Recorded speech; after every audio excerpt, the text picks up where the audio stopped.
Yun, dito sila. So isang magandang umaga mga kumunter, dito tayo sa sa hulo kung saan dami nagpapastil ng itik. Kung nakita nyo, ayan, dami itik mga kumunter.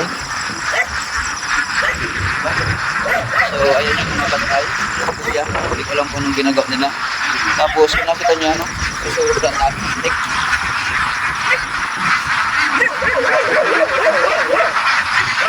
Ayun, hindi ko lang kung ilang piraso to. Tutuin ko nasa 500 po na itik. Higit 500. So, itik ito.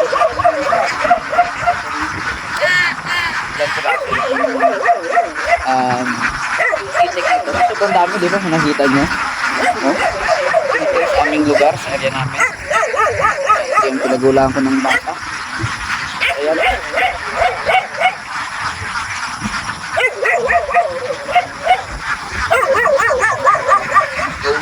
Nakakalat yung itlog nyo. Ayan yung itlog niya. Ayun pa. So konting itlog nila ngayon kasi nga tawag dito ay ang tawag dito buhay itik lang kasi nga wala pang anihan ng palay. Makumidro sa sobrang dami ng itik oh. 500 piraso.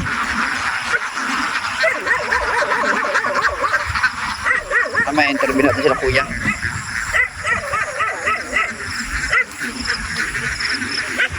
So konting itlog. Ilan piraso lahat yan? Ilan? Ay, yan, 1 to lahat yan?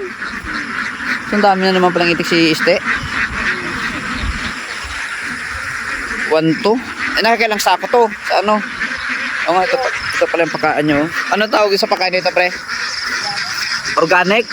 Ayan, ito. May pinagalo-along ipa siguro to, tapos feeds. Ayan, o. So, ayan. Anong ginagawa nyo, pre? Iwalay natin yung grain ni Akit. Separate nyo. Bakit may may buyer? Mga takaw sa pets. Pag lalaki matakaw sa peds.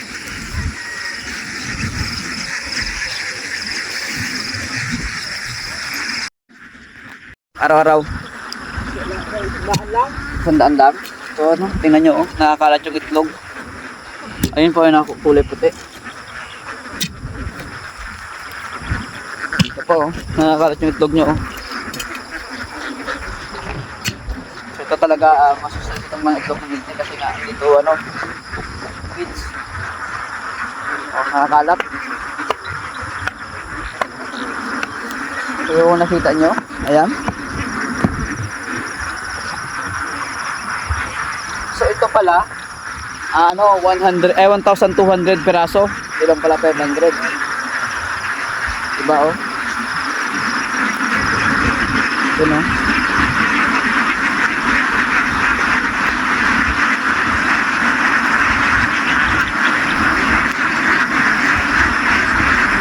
So ito dami. Nakakatuwa So ito yung itik ito 1,200 piraso. Tapos ang pangalan ng may-ari nito sa Iste. So nakakatuwa yung itik. Yung nakikita nyo. Ito yung mga itlog. Kung nakikita nyo puti na yung itlog yan mga commander. So konti daw ngayon yung itlog kasi ang tawag dito yung buhay itik lang ang tawag yan. So yan. So 1,200 piraso. Tapos ang magiging itlog lang ay mga 100 piraso. So ayan diba?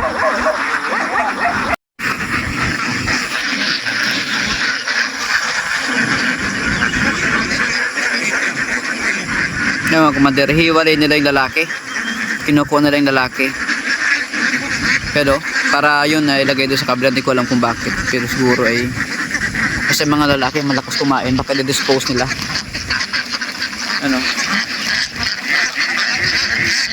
Ayan, hiniwalay nila yung lalaki. Ayun dun sa kabila, kung nakita niyo marami doon. Sabi kasi ni kuya, ni pare, yung lalaki daw malakas kumain, baka i-dispose nila. Napakarami, 1,200 heads ng itik ng manok.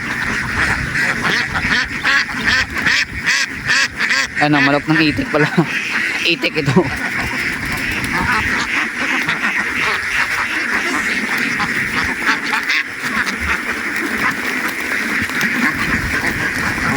So nakita nyo, hinihiwalay na lang yung lalaki.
Ito naman yung mga lalaking siniprate nila doon. Ito po yung mga lalaki. Ayan, mga lalaki na ito. Ano ito, pre? Didispose o ano? Bubukod lang namin sa ano? May bumibili din ba yan? May bumibili din ng lalaki? Pangkatay. Ayan o, puro lalaki po yan. Yan pwede ni-dispose nila, binibinta ng may-ari yan. Ayun, sabi nga nila pang blagatek. Yan o, napakarami o. Diba? Yan ang mga lalaki. Ito, siniprate nila. Galing dun sa 1,200 heads na ayan, itik. Tapos, pinipili na lang yung lalaki kasi sobrang dami daw yung lalaki. Ito pong itik nito galing lang po sa ano sa pagkabata.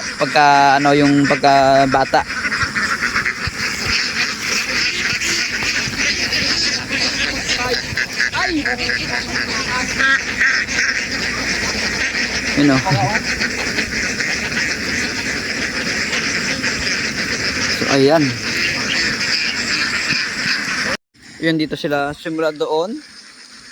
Ayan, tapos dito pumupunta sila dito sa ilog. Ayan, dito yung pinakang palaruan nila, yung ilog na yan, kung nakita nyo. Ayan. Ito pa.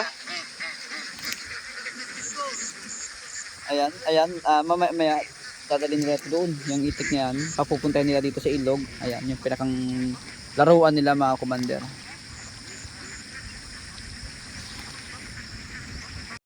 Yun o, kung nakita nyo, ayan. Ayan, may papunta doon sa ilog. Ayan, galing dito. Ayan, papunta doon sa ilog mga commander. Ayun, doon sila maglalaro. Yun o, doon sila pupunta, yan mga yan. O diba, napakarami. 1,200 dito sila pupunta. Ayun, sa ilog, sa